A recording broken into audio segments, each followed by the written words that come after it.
How is golf connected to Psalm 121? Stay tuned to find out.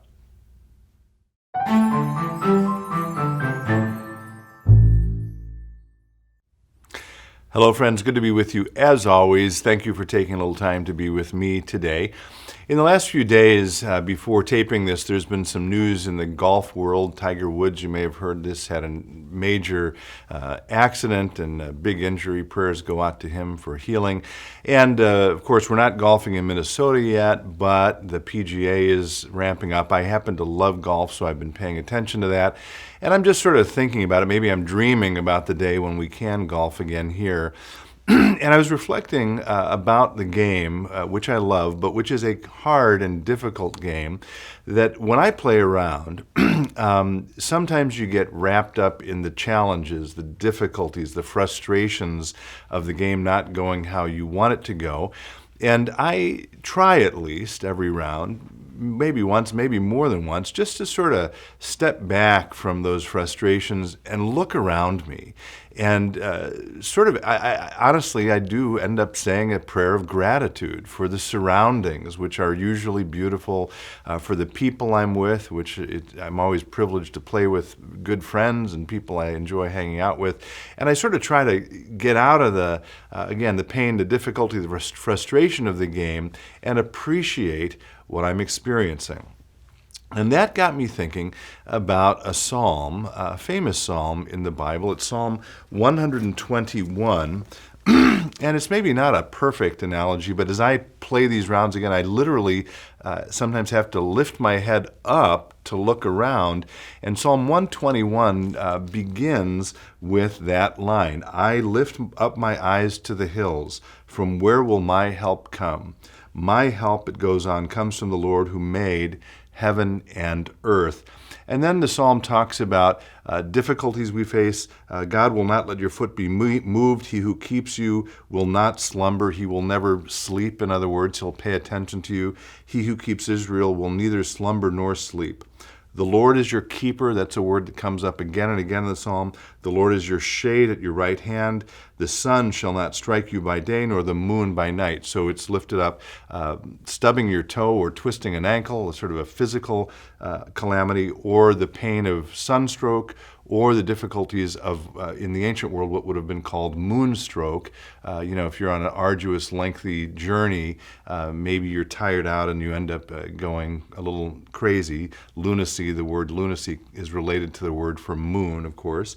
And then it concludes with, the Lord will keep you from all evil. He will keep your life. The Lord will keep your going out and your coming in from this time on forevermore. So that God is with you from beginning to end. So I got to thinking about that psalm as I was reflecting about golf. And that reminded me of a wonderful book, which I don't believe I've mentioned in these episodes before. It's by Eugene Peterson.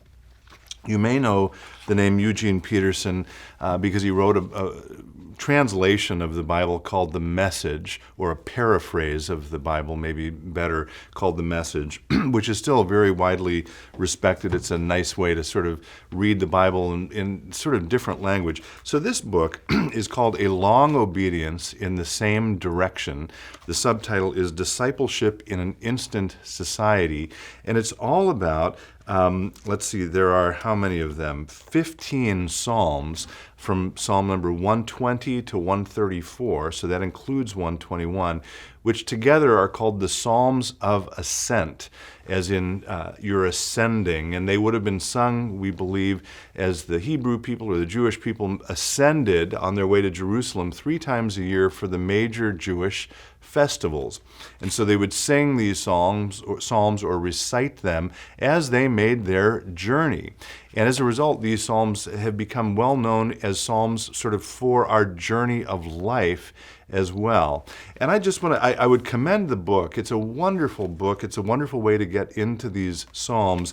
And I want to lift up just a couple of things that Peterson points he makes in the chapter about Psalm 121. A major point he's making is that we do not do ourselves favors as Christians if we assume that, well, now that I have faith, Now that I have God on my side, nothing is ever going to go wrong in my life.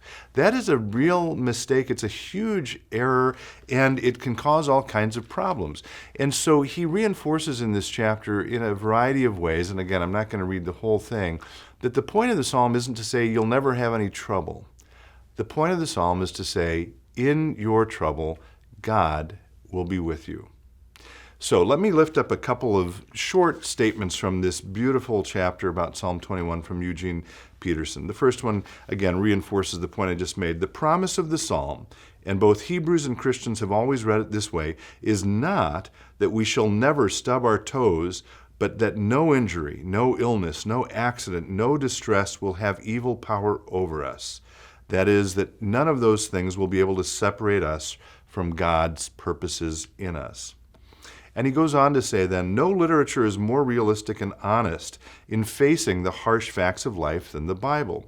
At no time is there the faintest suggestion that the life of faith exempts us from difficulties. What it promises is preservation from all the evil in them. Again, I'm not going to read all of it, but let me conclude with, again, this language of journey, right? Making our way through life. As the Jewish people ascended on their pilgrimage toward Jerusalem. He's talking about here how, as Christians, as people of faith, we're going to experience the same kind of difficulties and troubles that everyone else feels. So what's the difference? Here's what he says. The difference is that each step we walk, each breath we breathe, we know we are preserved by God.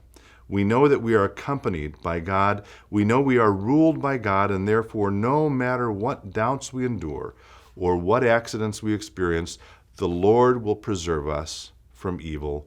He will keep our life. And to that, I say, Amen. Thanks as always for being with me. Be well, stay in touch, and God bless.